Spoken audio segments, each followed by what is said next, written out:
a otro tema de la actualidad. La marihuana en México podría ser legal y muy pronto. El partido Morena, el partido del presidente electo de México, acaba de presentar una iniciativa en la que se regularía el consumo, la venta y la producción de marihuana. Morena, que es mayoría en el Senado, no debería tener muchos problemas en pasar esta iniciativa.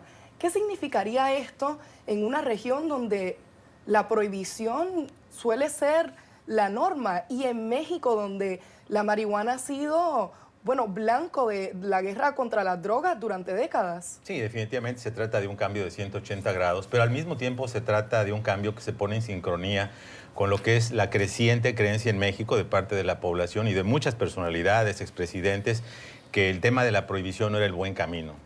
Y se busca de alguna manera, el objetivo central, diría yo, es que con esta legalización específica de la marihuana, no de otras sustancias prohibidas, se reduzcan los índices delictivos. Y también, por ejemplo, el encarcelamiento de personas que están asociadas con el consumo de la marihuana. Y en ese sentido es un planteamiento, 78 artículos, muy exhaustivo. Como bien dijiste, es una iniciativa solamente. Falta un proceso de consideración legislativa que probablemente demore varios meses y se considera que el desenlace va a ser aprobatorio. Básicamente lo que busca es lidiar con el tema del consumo de la marihuana desde una perspectiva integral. La producción, el cultivo, la comercialización, las personas podrán incluso traer hasta 30 gramos de marihuana para uso personal con fines terapéuticos o con fines recreativos, podrán cultivar hasta 20 plantas en sus casas, lo cual de hecho es una cifra muy por encima de la que existen en otros países. En Estados Unidos, por ejemplo, en Washington, D.C., puedes cultivar 4 plantas, en México serían alrededor de 20.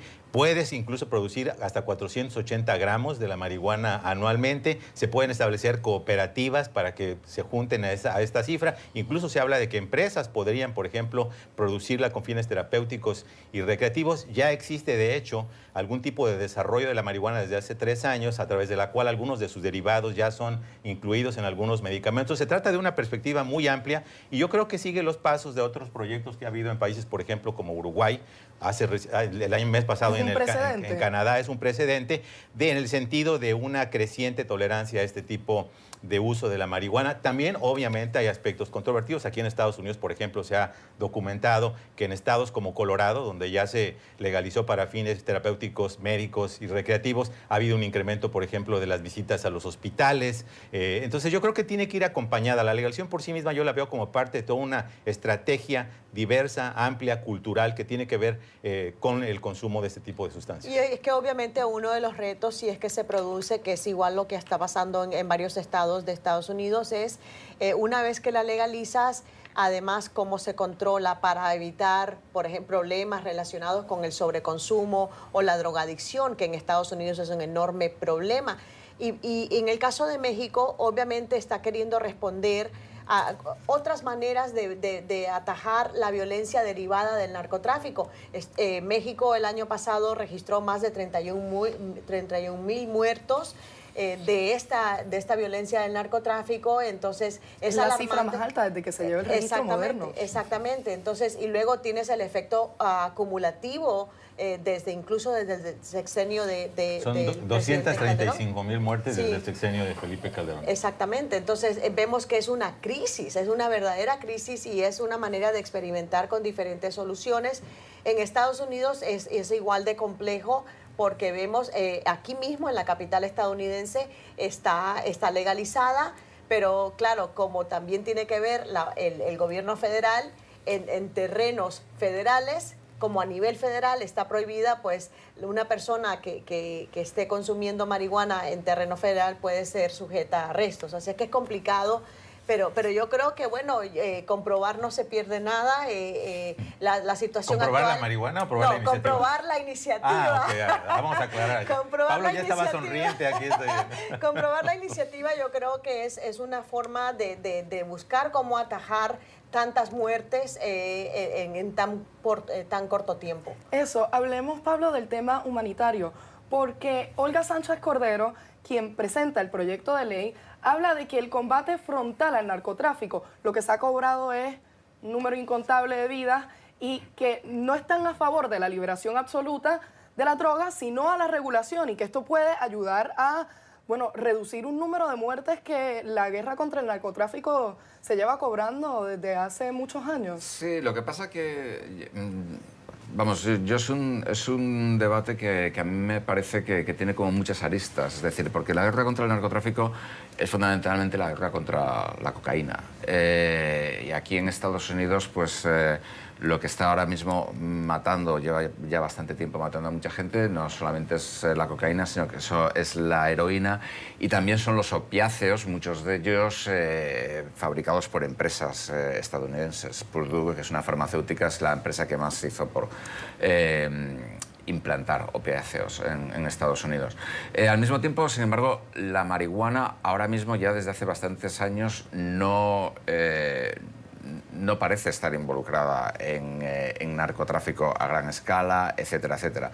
Uno de los motivos podría ser, dicen, porque precisamente la producción de marihuana se ha descentralizado mucho a partir de principios de los años 70, es decir, antes venía mucha América Latina, pero después los californianos decidieron que ellos podían también cultivar marihuana y aunque no fuera legal, la podían cultivar en mitad de los bosques donde no hay absolutamente nadie y este tipo de cosas. Entonces, es decir, cuando estamos hablando de narcotráfico, no estamos hablando en realidad de narcotráfico de marihuana ni de cannabis. Estamos hablando sobre todo de narcotráfico de coca y de Pero en otras ese cosas. punto, la manera en la que se produce la marihuana específicamente en Estados Unidos respecto a México es muy diferente y en México tiene implicaciones sociales importantes. Aquí la marihuana se produce con alta tecnología. Tú puedes comprar Mother Jones y te venden por correo métodos de hidrofonía para que produzcas plantas bellas, hermosas, brillantes y las hagas en tu closet, ¿no? En México las producen campesinos, básicamente. Y muchas veces, o no muchas veces, la cifra es que más del 60% de las personas que están encarceladas en México es precisamente por delitos contra la salud. Entonces, un campesino... 62%. 62%. Hablaban cifras de Morena. México cuenta 62% están en la cárcel por narcotráfico y 58% de ellos relacionados específicamente Bueno, se le a llama delitos marihuana. para la salud. Entonces, una persona que planta a lo mejor presionado por el crimen organizado y tiene que plantar la marihuana y lo detectan, obviamente va a la cárcel. Entonces, la pregunta es, ¿él es responsable o es víctima de la situación? Entonces, a lo que me refiero es que en México sí tiene implicaciones sociales esta legalización que son distintas de las que tiene, por ejemplo, en el condado mendocino de California, donde la gente lo hace por hobby.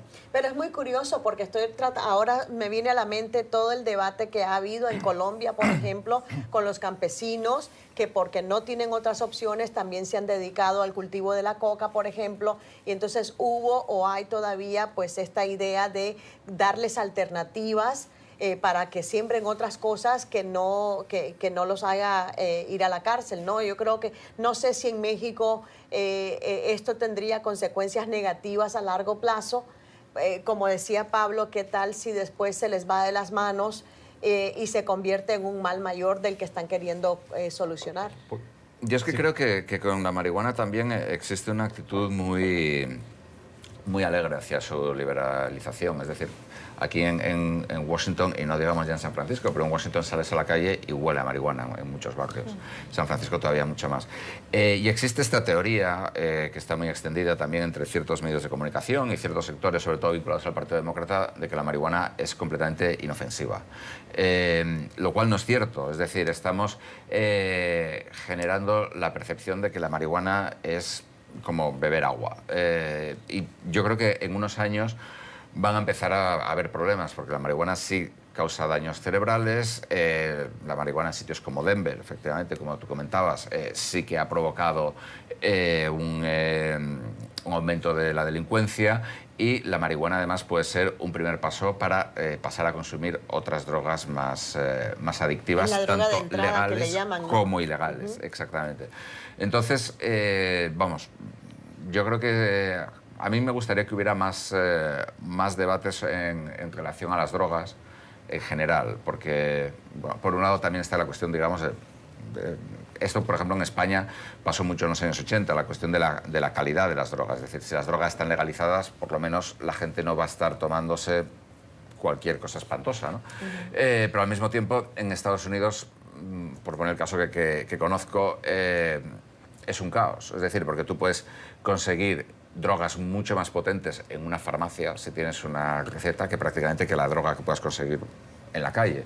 Entonces, es decir, es un balance muy complicado. Pero hay otro punto muy importante que viene a colación en este debate. En Estados Unidos todos estos puntos se discutieron muy fervorosamente durante la época de la prohibición, el siglo pasado, la prohibición del alcohol, de la venta y consumo de alcohol.